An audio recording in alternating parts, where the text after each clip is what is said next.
Hello everybody and welcome back to FNM Modern at GameSwap Mason of Ohio. Our stream tonight is brought to you by Top Deck Productions at twitch.tv/TopDeckProductions. For round 3 we have an interesting matchup between a Jeskai Nahiri build which is using As Foretold against a classic Affinity build.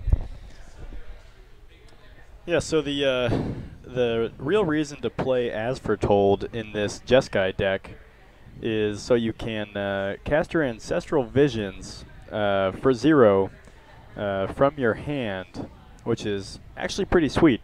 Right. So because Ancestral Visions doesn't actually have a mana cost, it's technically 0, which means you can cast it for free the first turn you play As Foretold. Yeah, the other cool interaction that Billy has here with As Foretold is that you can actually, if you get it up to 4 counters, you can play your Nahiri for free, right, and then leave up manage to protect your Nahiri, especially like a Cryptic command. So it's a pretty sweet deck. It saw a little bit of play, I think, at the last Grand Prix, right? Yeah, I think so. Also, I believe that our stream chat person is confused between. Yeah, I think he means As Foretold, not New Perspectives. Yes, both blue enchantments from Amonkhet, but As Foretold a lot more prominent. Yeah, both are very well designed cards though. And in fact, New Perspectives is seeing some play in Standard in the Call to the Grave Shadow of the Grave combo decks, yep. Right. Yeah, but we have As Foretold here, which if you're not familiar, it's a mythic blue enchantment from Amonkhet. It's 3 mana, and when it comes out, you can cast a card from your hand equal to the number of counters on it. Each of your upkeeps, you put a counter on it. And so if you play it on turn 3, it has 0 counters. You can cast a 0 converted mana cost spell. On your next turn, it gains a counter, which lets you cast a 1 converted mana cost spell for free, and so forth. To note, you can do this on each turn, so you can cast a spell on your turn for free as well as a spell on your opponent's turn for 3. And we are off here, Joey, with a really strong Affinity start. Yeah, Molda 5 with Affinity is not where you want to be. Now, I will say, if Joey is on an Etched Champion, that could still prove to be good here. Of course, Billy has some convenient answers in the form of cards like Supreme Verdict. But it's not impossible for Joey to still have an aggressive, powerful, and difficult to deal with start here. With the Cranial Plating live, an Etched Champion could definitely do a lot of work for him here. It looks like Billy already has a path in hand, ready to take out whatever that plating is going on.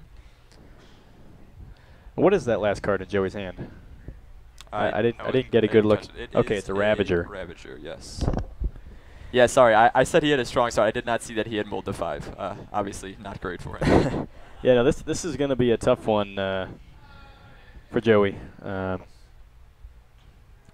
he's going to equip the Cranial Plating to a Memnite. So Billy is free to let this happen, and he'll probably path this Memnite here. Unless he wants to deprive Joey of any further lands, but at this point I don't think that's too relevant.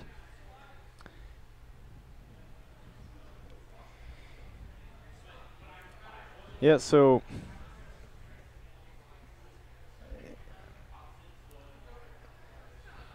I wonder if Billy doesn't mind taking 6 here.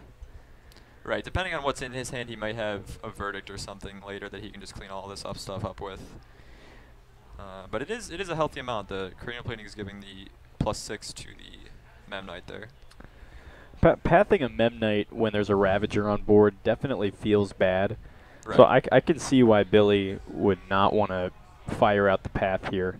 But either way, I think Joey's Molda 5 is going to put him in a tough position going forward. Right. I actually think that Billy has 2 paths in hand. Yes, so he might be a bit more liberal that's with bad this. news.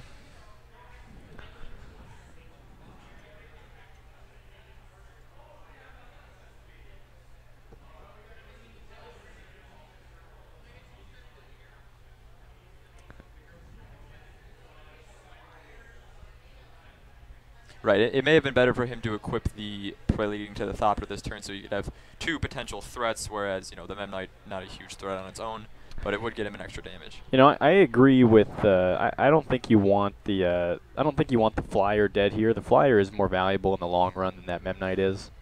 Okay, and he passed the Ravager, which I think is a good call because that's going to leave that's going to force Joey most likely to sack and put counters on one of these other threats, and then the threats are not going to be nearly as malleable. He's actually opting to get the land here, though. So he lets the path resolve on the Ravager. That's interesting.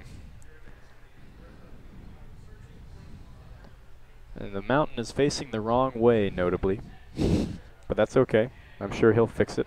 So, of course, he got a red source here, so he's able to cast Galvanic Blasts. Well, multiple if he needs. He does have Mox Opal, but an extra red source goes over. Now I do want to address in chat that Steve Comminos, the brother of Billy Comminos, is a very good-looking guy. So I can neither confirm nor deny the truth value there as far as the comparison goes. But Steve Comminos is a good-looking guy. He's an Elves player too, which is you know, not the least cool deck in the format. So Joey has another Ornithopter here, and he's going to animate the Nexus there. That is the Blink Moth, correct? Not the Infect one.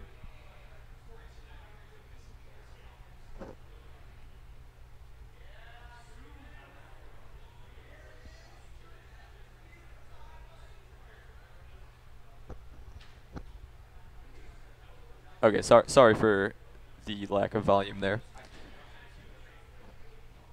So again, Joey is attacking now, this time with... Did he... Yeah, he activated the Blink Moth Nexus Right. and is swinging with that. The Ornithopter is swinging, and he does have access to black mana to move the cranial plating at instant speed, since he has a Springleaf Drum and a Mox Opal. So swinging with that Ornithopter is relevant. We'll see how Billy responds here. So Billy has one more path he can use. Going to be blinked by the movement of the cranial plating, probably.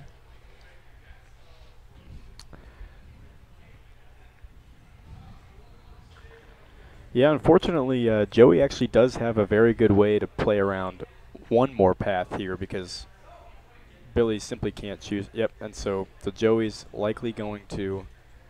so he decides to path Blink Moth. I guess that gets it out of the way, as that's a threat that can keep coming back. So Billy will take 1, 2, 3, 4, 5, 6, 7 there. Yeah, I believe there were 6 artifacts. Right, so he takes 7 for the Mem Knight. And now he's going to play his As Foretold. We'll see if he has the visions in hand. Oh, he has a Restore Balance. Okay. That's a good play. So this is going to mean that Joey's going to have to sack all of his creatures. This card is a throwback to the original Balance from back in the old days. They essentially have to whittle down each other's boards and hands to the size that that the lowest player has, the least common denominator, so to speak. Interestingly, it will require Billy here to sack 2 of his own lands because that has to be equalized, and since Joey only had 1 actual land in play. And conveniently, Joey still does have access to Metalcraft because he keeps 3 artifacts on the board. Oof, and he top-decked an Ensoul, and that's game. Wow. Wow. Quite the top deck there. Wow. Wow. Just taking that balance full stride. Yeah, I'm not sure how many live outs Joey had there to do that. I can't think of another way Joey wins that easily, well, but that was good. He was at 4. Sure, right? Galvanic Blast would have done it. He did have Metalcraft, so. Well, that was exciting though. I'm actually I'm excited for game 2 here. Yeah. Not many Affinity lists run Ensoul. No, I haven't seen Ensoul for a while. So Billy definitely is going to bring in the usual suspects. Hopefully he has access to at least 1 or 2 Stony Silence. Right. He probably has some additional removal.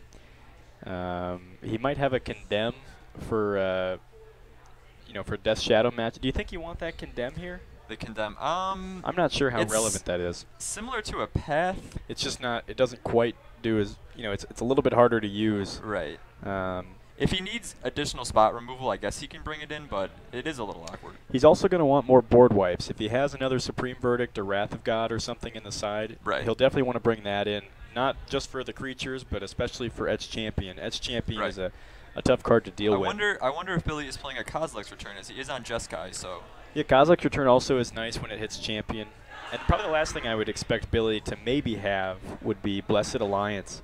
Right. Blessed Alliance is a good answer to Affinity. You can blow somebody out when they are swinging with an Inkmoth Nexus that's souped up. And you can also kill an edge champion with a Blessed Alliance if the circumstances are right. For Joey, I don't know. What does an Affinity player do to fight against the control matchup? I would guess that Joey wants to bring in the 4th copy of Edge Champion if he has that in the sideboard. He probably wants to leave in Galvanic Blast because it's face damage and it can kill Nahiris. Right, he can just win the game with that off the top. And he, depending on how his mana base is built, he may actually have some counters in the board, like Dispels or something of could that have nature. a Spell Pierce could be good. Pierce, right. Spell Pierce is actually pretty relevant when it's able to counter a Nahiri, so you can force your opponent to wait until they have more mana for the Nahiri. Gear Up or Aether Grid, as our friend in chat has said, is good to fight against Stony Silence. It's a good alternate win against control. I would also wonder if Joey is going to preemptively bring in something like Wear and Tear. To not only potentially deal with the Stony Silence. I think ordinarily you wouldn't want to bring in Wear and Tear this early since you won game 1.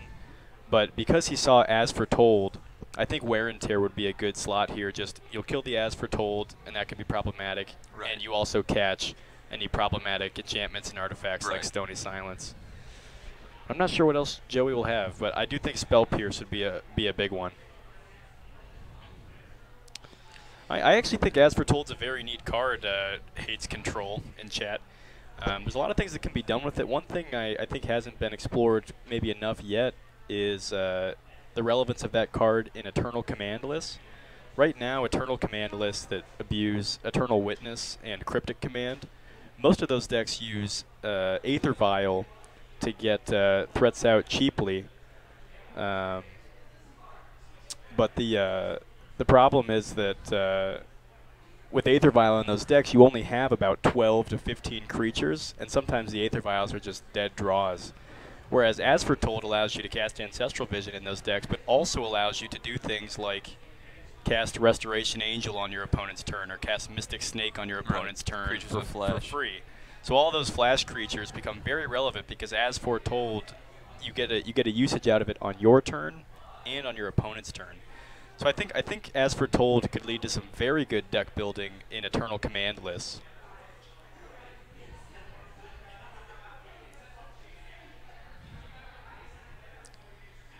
So we'll see if Billy can take game 2 here when he's on the play.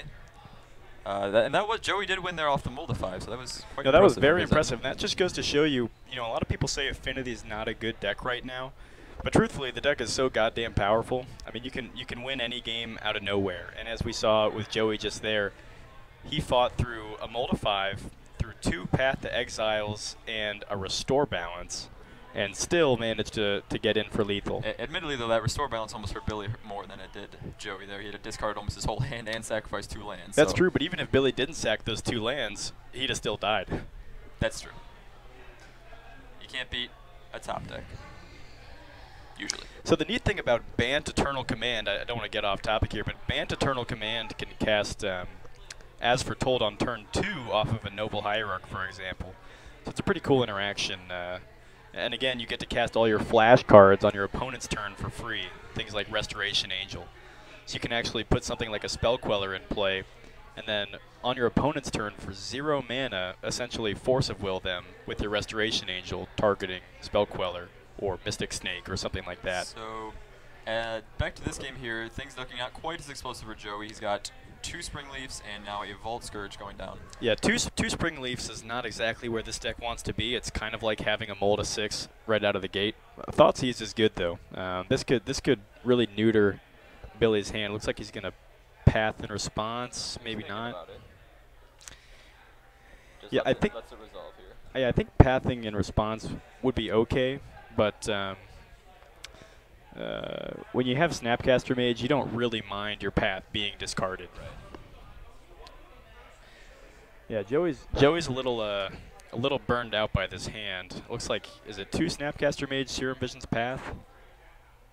That does seem to be, and an Emrakul. And an Emrakul. Well, that Emrakul's maybe not doing a whole lot of work just yet.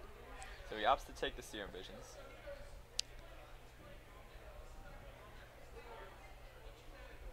Okay, so Billy is going to path the only current threat of the Vault Scourge.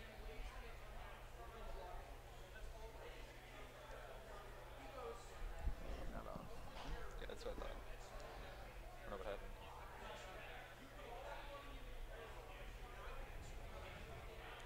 Are you gonna have to take over because my mic's not working? So Joey has searched for an island.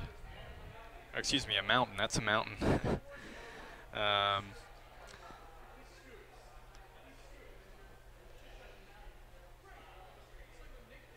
Yeah, it seems like my mic is no longer working.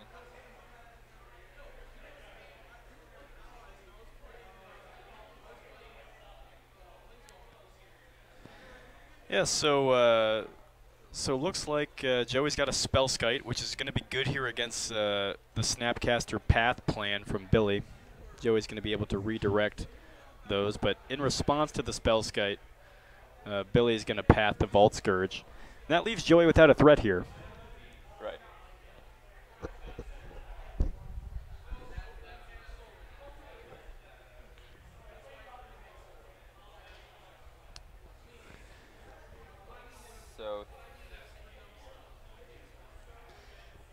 So Joey's got a Mox Opal. A lot of mana, a lot of mana here for Joey. Again, maybe not where he wants to be. I'm not sure what Joey would do with 6 mana if he had it, but Garapur Aether Grid's not bad. Actually, that's one great thing to do with all those extra artifacts. So Joey can now make a few damage from those artifacts during every untap step. Garapur Aether Grid allows Joey to tap two artifacts? Tap 2 artifacts to deal 1 damage to target creature or player. So he can ping that Snapcaster, as you'll see he did just there. And it also gives him a fairly quick win condition that's difficult to interact with. If Billy does not have the appropriate removal for that enchantment, he could get beat down by this Garapur Aether Grid. Right. It is relevant though that Nahiri does remove enchantments. Nahiri's -2 can actually exile an enchantment. Yeah. So Joey's not totally safe. We know for a fact that Billy does have answers for that Garapur Aether Grid in his main deck, in fact, and it remains to be seen whether or not he has good answers for it in the sideboard. Stony Silence, of course, does not work against Garapur Aether Grid because it's not those abilities. Right, the the activated ability is on the enchantment. Right, it belongs artifacts. to the enchantment. So that's definitely a good draw for Joey, and it's fortunately that he was able to resolve that Aether Grid. Definitely a good card. Right, it's turning all his meaningless artifacts here right now into actual damage. Right, because ordinarily, the double Springleaf Mox Opal draw is really not where you want to be, especially without a whole lot of threats to cast with it. But that Garapur Aether Grid is going to help those do some work. Yeah, it looks like Joey now has an Ornithopter in hand, which he can equip with Cranial Plating, but also, again, he can just use it with the Aether Grid. Yeah. So he's going to activate the Blink Moth. And he is going to equip it. We'll see how Billy responds.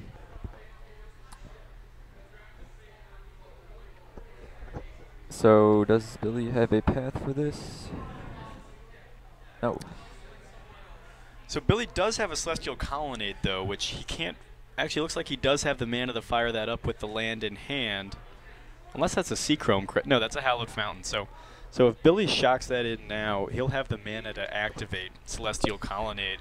And that's a nice 4/4 blocker that can trade off with one of these flyers. It also looks like he has an Nahiri in hand, so this can come down and take care of... Yeah, take care of that, the Aether Grid. Or... a tapped artifact, but these Springleaf Scrums are not too threatening. Yeah. Now, notably, if Billy does play the Nahiri, which he does, so now he's going to be susceptible to that Blink Moth Nexus just killing the Nahiri. But I think Billy has to do that because that Aether Grid is going to kill him. So Joey is able to deal 1 damage to Nahiri using the Aether Grid while the Destroy an Enchantment is on the stack. So we'll bring Nahiri down to 1, I believe.